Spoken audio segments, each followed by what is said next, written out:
시편 22편은 우리 메시아의 순환시로 알려진 말씀입니다. 1절 말씀을 다시 한 번 더 읽어드립니다. 내 하나님이여 내 하나님이여 어찌 나를 버리셨나이까. 어찌 나를 멀리하여 돕지 아니하시오며 내 신음소리를 듣지 아니하시나이까. 내 하나님이여 내 하나님이여, 이것은 나의 하나님 나의 하나님, 이런 뜻이죠. 시편 22편 1절에 기록된 하나님은 전능한 하나님이에요.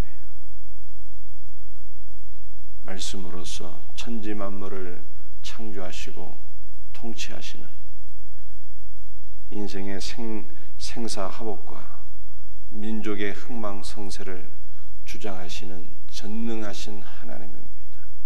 이 전능하신 하나님을 나의 하나님으로 삼고 믿으며 섬기며 의지하는 자들은 복이 있는 자들이에요.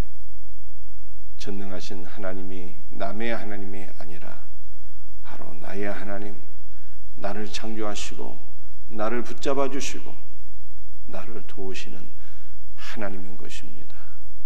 하나님을 나의 하나님으로 삼고 의지하며 섬기며 사는 우리 성도들이 되시기를 주의 이름으로 축복합니다. 내 하나님이여 내 하나님이여 어찌 나를 버리셨나이까. 어찌 나를 멀리하여 돕지 아니하시오며.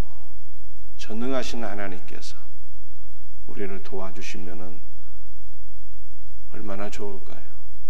그분이 나의 모든 상황을 역전시켜 주시고 승리의 길로 이끄신다면 얼마나 기쁘고 감사한 일이겠습니까? 전능하신 하나님은 우리를 도우시는 분이에요. 그분이 바로 예수 그리스도예요.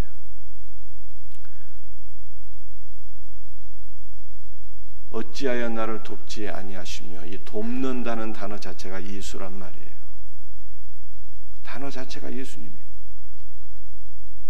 그래서 시편 22편 1절에서 전능하신 나의 하나님, 나와 함께 하시고 나를 붙잡아 주시고 나를 도와주시는 하나님은 바로 우리 주 예수 그리스도이신 것입니다. 우리를 둘러싸고 있는 상황이 어찌할지라도 우리를 도우시는 주 예수 그리스도를 바라보고 의지하며 주 안에 소망 두고 살아가는 성도들이 되시기를 바랍니다. 어찌하여 나를 멀리하여 돕지 아니하시오며 내 신음소리를 듣지 아니하시나이까. 다윗이 심히 고통스러운 상황 가운데서 하나님께 울부짖으며 기도합니다. 어찌하여 나의 신음소리를 듣지 아니하시나이까. 다윗에게 무엇이 힘들고 고통스러워서 신음소리를 냈을까요? 육신의 질병이 있었나요? 나라가 위기에 처하게 되었습니까? 여러 가지 많은 혼란과 위기와 고통이 그를 따랐을지라도 그에게 가장 힘들고 고통스러운 신음하는 것은 신음하는 그 상황이 아니라 하나님께서 어찌하여 나를 버리셨나이까 라고 하는, 하나님께서 나의 기도를 듣지 아니하시고 나를 돕지 아니하시는 영적인 고독감, 영적인 고통이 바로 다윗이 신음하는 상황이었습니다. 힘들고 고통스러운 상황이 아니라 하나님께서 나를 멀리하시고 하나님께서 나를 돕지 아니하시는 영적인 고독감, 영적인 고통이 다윗이 신음하는 상황이었다는 거예요. 그런데 이 시편 22편 1절을 누가 고백하게 되었습니까? 예수님께서 십자가상에서 바로 이 기도로 부르짖으며 기도하셨잖아요. 나의 하나님, 나의 하나님, 어찌하여 나를 버리셨나이까? 엘리 엘리 라마 사박다니 하시면서 우리 주님이 부르짖으며 기도하셨어요. 여러분들, 우리 주님께서 고통당하신 어찌하여 나를 버리셨나이까? 울부짖으며 기도하신 그 고통은 어떠한 고통이었을까요? 육신의 고통도 고통이었지만 가시면류관 쓰시고 손과 발에 대못이 박히시고 또 마침내는 죽음을 확인하기 위하여 로마 군병이 예수님의 옆구리를 창을 찌르는 이 모든 것들도 물론 고통이었겠지만 주님의 고통은 그러한 고통이 아니었어요. 제자들이 배반하고 사람들이 손가락질하며 십자가에서 내려오라, 그러면 우리가 너를 믿어줄게, 조롱하며 고개를 흔들며 이와 같은 모든 불신앙과 불신의 말들도 고통이었지만 예수님의 진정한 고통은 그런 것이 아니었어요. 다윗의 가장 큰 고통이 하나님께서 어찌하여 나를 멀리하시고 돕지 아니하시나이까 라고 하는 영적인 고통이었듯이 우리 주님의 가장 큰 고통도 아버지 하나님께서 나를 버리셨다고 하는 영적인 고통이었다는 거예요. 영적인 고통. 나의 하나님, 나의 하나님, 어찌하여 나를 버리셨나이까? 아버지 하나님께서 왜 사랑하는 아들 독자 예수 그리스도를 버리셨던 것입니까? 그가 우리 모두의 죄를 짊어지시고 죄 자체가 되어서 십자가에 못 박혔기 때문에 아버지 하나님께서 예수 그리스도를 진노와 저주 가운데 놓으셨던 것이죠. 아버지의 모든 저주를, 진노를 한 몸에 받고 돌아가신 예수 그리스도, 아버지와의 그 사랑의 관계가 끊어지게 되었을 때 우리 예수님은 고통 가운데 부르짖으셨어요. 나의 하나님, 나의 하나님, 어찌하여 나를 버리셨나이까? 그런데 우리는 다시 한 번 더 생각해 보아야 합니다. 아버지 하나님께서 사랑하는 아들 독생자 예수 그리스도를 왜 버리셔야만 했을까? 그것은 놀랍게도 우리의 죄를 사해 주시며 우리를 받아주시기 위함이었어요. 아버지께서 아들을 버리신 이유는 죄인들을 받아주시기 위함이었다는 거예요. 우리는 예수 그리스도의 버림당을 통해서 아버지 하나님께 받아들여진 존재가 된 것입니다.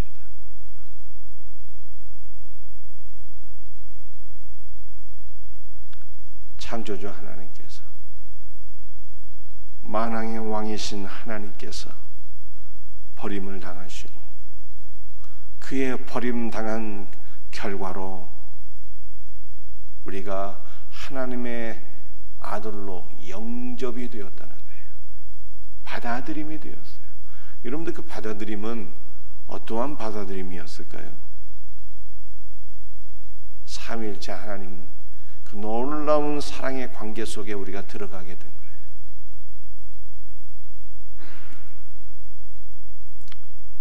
창세기 말씀을 보게 되면 하나님께서 최초의 사람 아담을 창조하실 때 우리의 형상을 따라 우리의 모양대로 사람을 만들자 하셨는데 그 이유가 무엇이었습니까?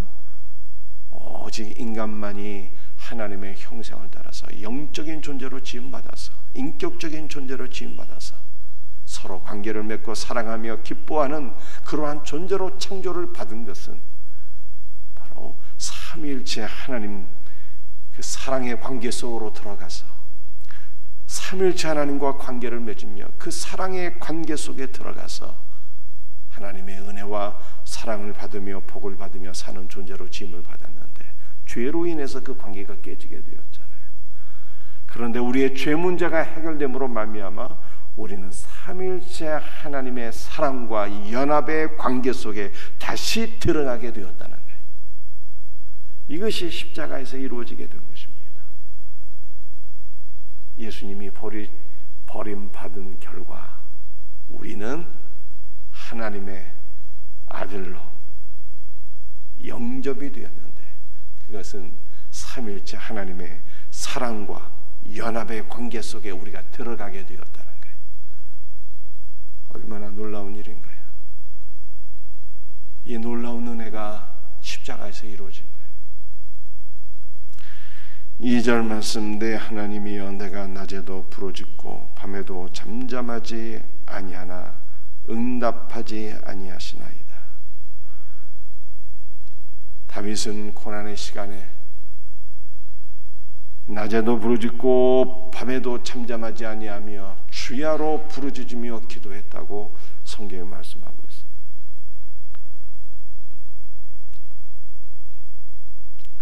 신자의 특징이 뭘까요? 신자의 특징. 믿는 자는 그 믿음을 감출 수도 없고 숨길 수도 없고 주를 향한 사랑, 주를 향한 믿음은요 다 드러나기 마련이에요. 신자의 믿음은 드러나는 거예요. 신자의 믿음의 특징이 무엇입니까? 불신자, 즉 믿음이 없는 사람은요 고난의 시간에 좌절합니다. 고난의 시간에 절망합니다. 고난의 시간에 원망합니다. 믿음이 없기 때문에, 전능하신 하나님을 바라보지 않고 소망하지 않기 때문에 고난의 시간에 나의 힘으로 헤쳐나갈 수 없는 그 상황 속에 좌절하고 절망하는 것이 불신자의 특징이에요. 신자의 특징은 무엇입니까? 신자의 특징은 나의 하나님, 나의 하나님, 전능하신 하나님께서 나의 하나님이시기 때문에 고난의 시간에 좌절하지 않고 절망하지 않고 전능하신 하나님을 소망하며 바라보며 의지하며 주야로 부르짖어 기도하는 거예요. 이것이 참된 믿음의 사람이에요. 누가 그랬습니까? 다윗이 그렇게 부르짖어 기도했어요.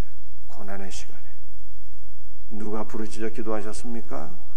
우리 예수님께서 주야로 부르짖으며 기도하셨어요. 하나님의 저주를 한 몸에 받으시는 그 상황 앞에서 홀로 우리의 구원을 이루셔야 하는 그 막중한 사명 앞에서 우리 주님은요 간절히 기도하셨어요. 겟세마네 동산에서 얼마나 열심히 기도하셨던지 땀방울이 변하여 핏방울이 될 정도까지 우리 주님은 간절히 기도하셨고 십자가에 달리시는 그 상황 속에서도 간절히 기도하셨고 마침내 우리의 구원을 이루셨다 이렇게 말씀하고 있습니다. 사랑하는 성도들이여, 여러분들은 믿음의 사람입니까? 불신의 사람입니까? 우리가 불신, 믿음이 없는 자라면 고난 가운데 좌절하고 절망하고 원망하게 될 것이요, 믿음의 사람이라면 고난의 시간에 주님을 의지하며 전능하신 하나님을 의지하며 기도하게 되어 있어요.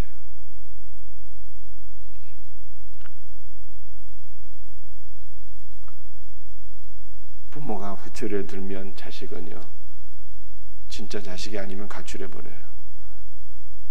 부모 자식의 관계가 또한 심히 어그러져 있으면 가출해버리죠. 그러나 진짜 자식, 사랑하는 부모와 자녀의 관계는요 징계를 통해서 더 견고해지잖아요.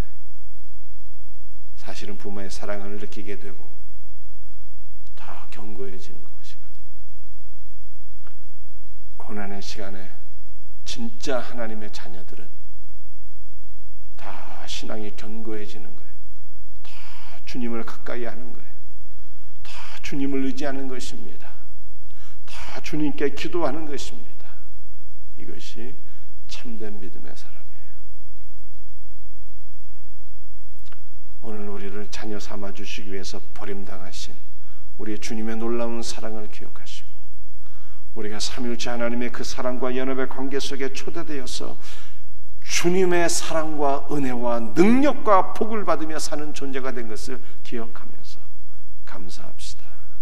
고난의 상황 속에서 절망하는 자가 아니라, 좌절하는 자가 아니라 더욱더 부르짖으며 기도하고 기도로 살아가는, 기도로 승리하는 우리 복된 성도들 다 되시기를 주 예수의 이름으로 축복합니다. 기도하시겠어요?